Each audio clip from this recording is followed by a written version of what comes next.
So, good day sir. Today is demo of flow layout and border layout sa last activity natin. So, here gamit ko lang po isang phone. So, gagamitin ko po, pinapakita ko lang po yung sarili ko. Tapos, puproceed na tayo sa demonstration.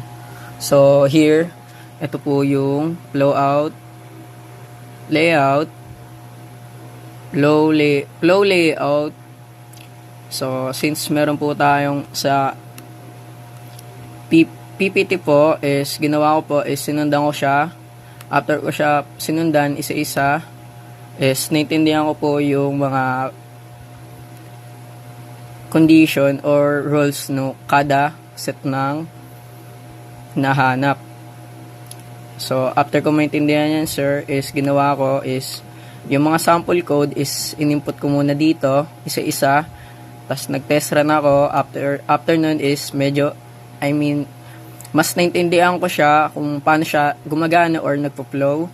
After nun is, kinumpile ko siya sa isang layout, which is si flow layout. Tapos nun is, in-input ko na siya dito. So, here, meron tayong, ito po yung title, which is nandun siya sa taas, or header title. Tapos ito po is yung close box. J-level text. Ito yung welcome text. So, ito naman yung customization ng J-level big text. Ito yung magagamit natin siya kapag gusto natin ibahin yung size ng font. Then yung or font, different kind of font. Pwede na rin natin yung size. Then yung bold or tapos, yung color level or color, ito yung ginagamit natin. Color text, ginawa natin pink. So, kailangan po natin mag-import ng font para po gumana yung keyword na yan. Ay yung ano natin. Tapos, here, sa button, yung action listener. Since pag walang action listener is parang wala din po siya, wala pong kwenta yung button natin. So, siya nagbibigay ng functionality sa button. After nun, ito yung isa pang sa button is yung J option pane. Ito yung pop-up message. So, after nun is, ito naman yung input. Kapag gusto natin si user mag-input ng data or input ng data sa computer na gusto natin itanong. Tapos sunod yung checkbox. So, after nyan, so, yung checkbox example is same lang din sa in-import ko lang dito. Then, next is yung select sa selection list. Ito po yung same lang din. Ito yung part 11 combo list demo. Then, kinaka-paste ko siya and pinrame.add para read and makita sa pinaka window natin. So, try natin i-compile or i-print. So, here, ito yung terminal natin kasi gamit natin is Linux. So, Java C, Java compile, tapos flow. So, here, wala naman. Java C, flow layout, manliklik .java. Yun, then bring lang natin.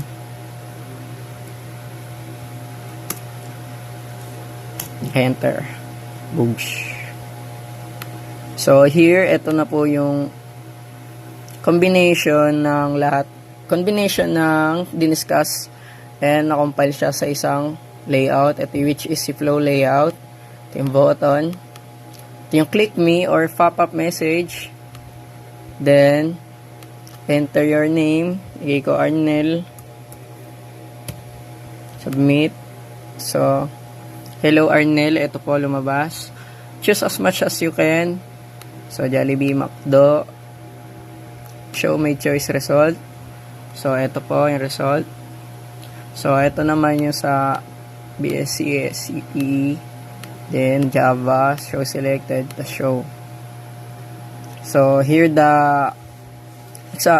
ito yung demonstration ng flow layout. Naman is yung borderline. So here same concept uli is need i-input lahat ng nasa PPT. After nun is ma-compile siya as borderline.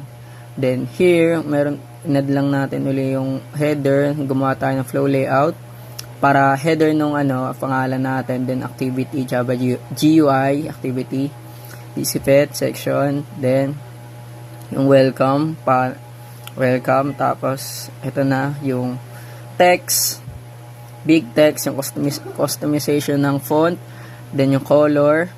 Next is the button in layout, border layout. Then dito sa west panel, dito nakalagay yung natin, yung click area, tapos lalabas yung pop-up message, nandito din siya. Then ito yung click, then yung add, yung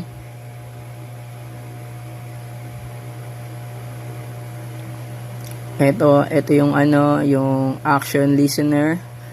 Nice, you click the button. Tapos yung pop-up naman, ito yun, nandito din siya sa west, nasa west panel siya. Then dito is west panel dot button. Then yung dimension is kailangan din ma-input para yung space ng natin is para maayos or maastignan, then hindi siya sabog. Then next is yung center panel. Sa center panel natin, dito natin in-input yung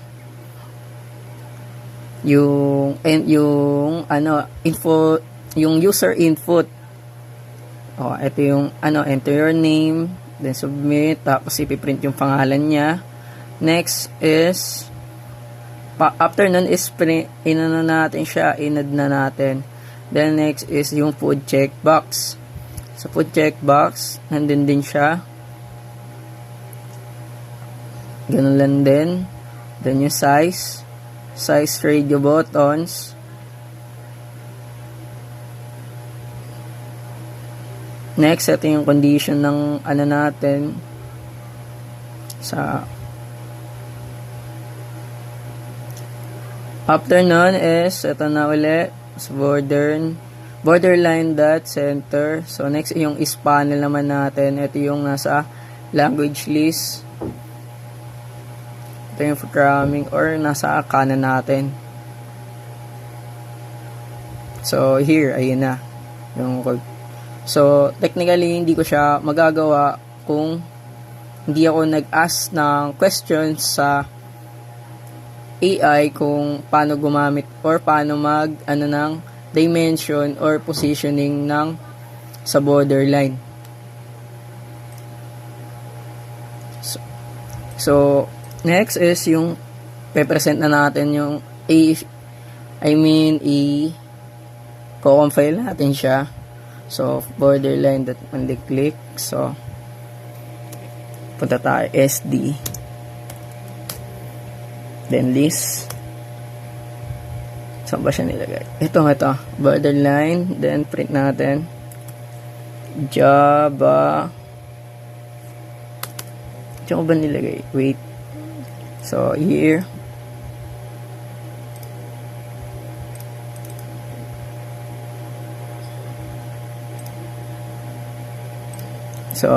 ito.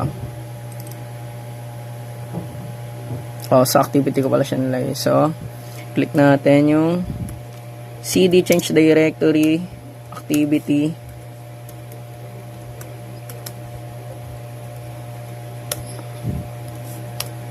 Then ls. So ito yung classes niya. Then since meron na siyang naka-compile na yung niya, pwede na recta i-print Java border layout.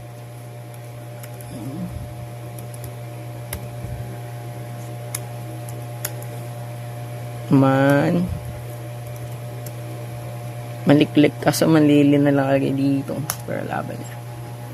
So here the is the result of the code.